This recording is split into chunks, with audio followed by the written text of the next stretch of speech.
Hello people, how are you doing? Born Sevic, watu wengi wananijua kama Born Sevic, mtani Kibera namba 8 and a sickle cell ambassador and sickle cell warrior. So today being World Sickle Cell Day, decided to make this video to let you know what sickle cell really is.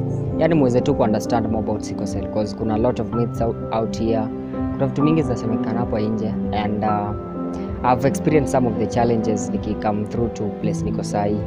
Yeah, so I feel like it's something that I'm very willing to do and I want to do it.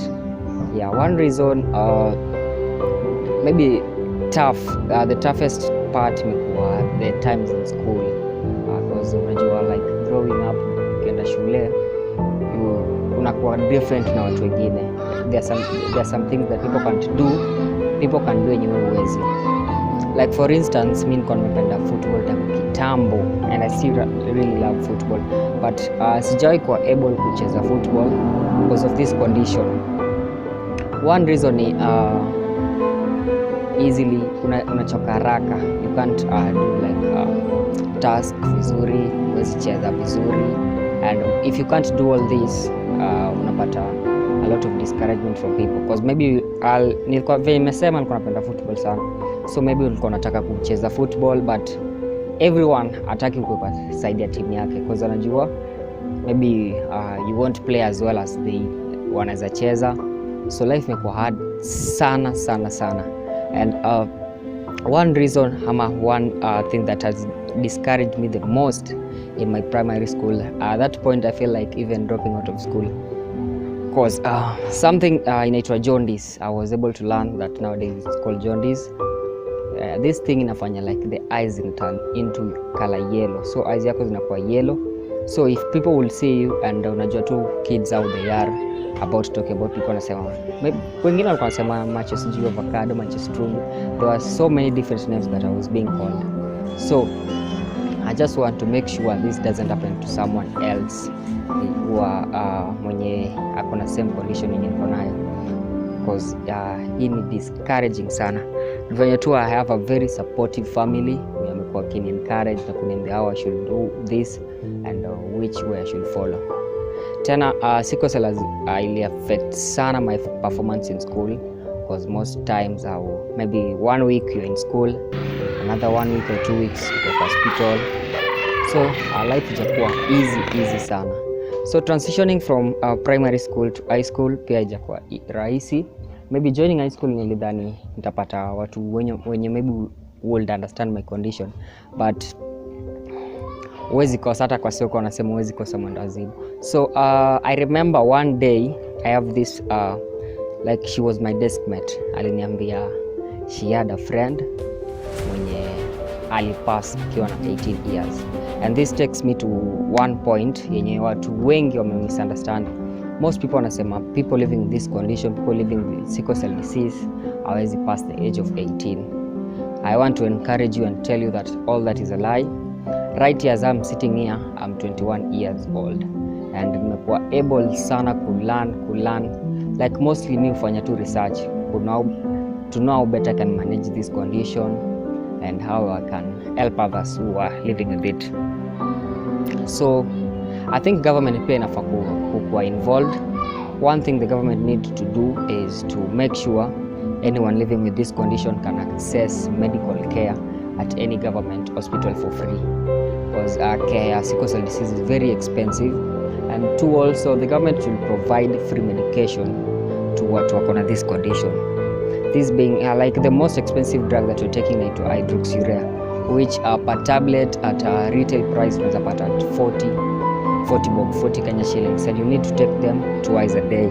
So inaonyesha how much this is expensive, and put a lot of our families in a very bad situation because sai penye vitu ziko, it's not easy to afford to pay for all the necessities and also get an extra money to pay for someone's medication. Most of the time I feel like nimekuwa burden to the family because they've been spending a lot on my treatment. Yeah, so pia if the government could make work easier for them, itakuwa very much better. Another thing is venye nimesema hizo myths the best way to dispel this myth is through the government making sure that there is a sickle cell advert on TV to make people learn what sickle cell disease really is. Because saa hii niko sure ukifungua TV utaona advertisement ya TB, saa hii ukifungua TV utaona advertisement ya HIV and AIDS. So the government needs to do the same for sickle cell disease.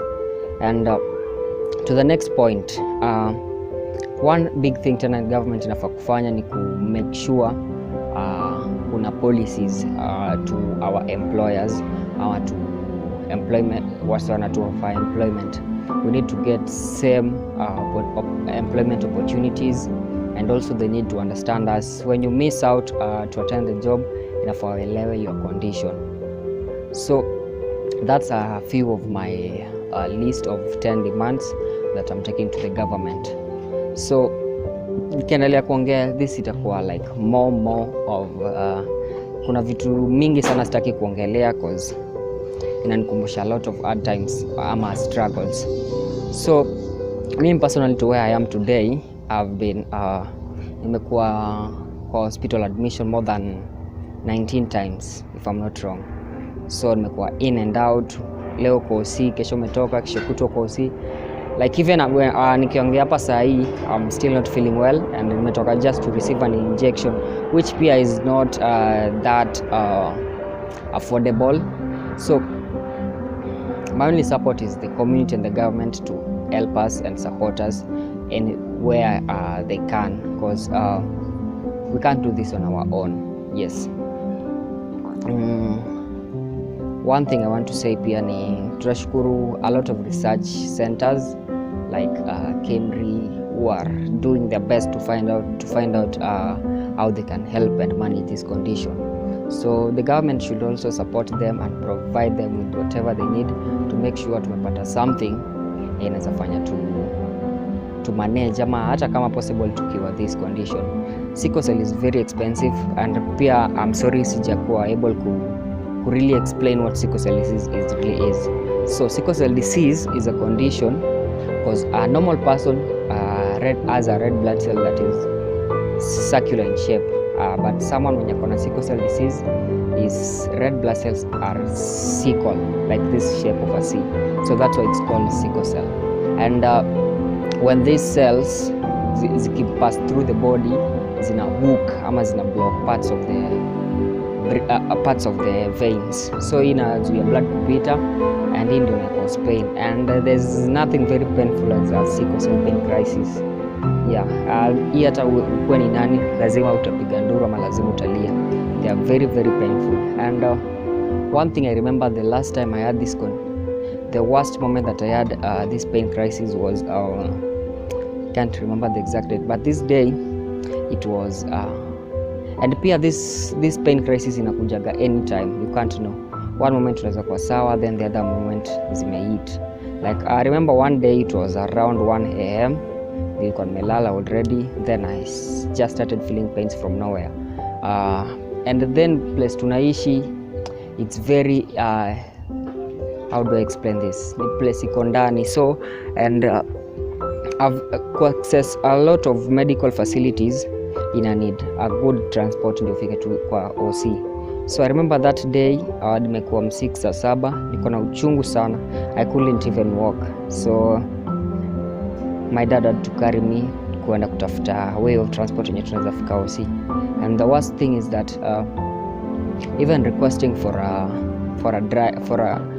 ride to OC, no one could come to Kibera, because one thing that people ama watu wengi wanaogopa Kibera, wanajua Kibera is not a safe place, and at that hour hakuna mtu anaweza kuwa willing to fika ku provide that transport.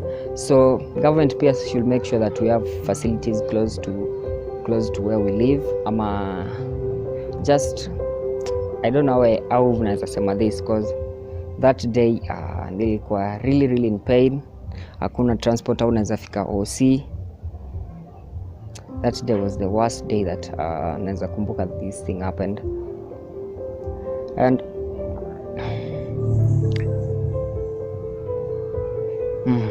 so that's one of the worst moments that nimepitia in my life, and siwezi taka someone else apite something like this. That's why najita sickle cell ambassador, and I'm out here to make sure everyone ama mtu yeyote akona this condition, similar condition kama mimi, aja go through all these things nimepitia from my time in school to where I am right now. Right now, thank God, I'm still well and I'm still taking my medications, and I really hope the research that is being done iko successful tuweze kupata how we can cure this condition. So that's what I had to say during this day. Make sure you check on someone like me. Make sure you motivate them and don't make them feel like they are not part of you guys. Yeah, your support will really means a lot. So that's it for me, and if you know anyone who is suffering through this condition, you can contact me through the number that I'll put below here, or the number is 0769026888. 0769026888. Because if we unite, we can really do a lot of great things. So that's all I would like to share today. So stay tuned for more. Yeah, thank you.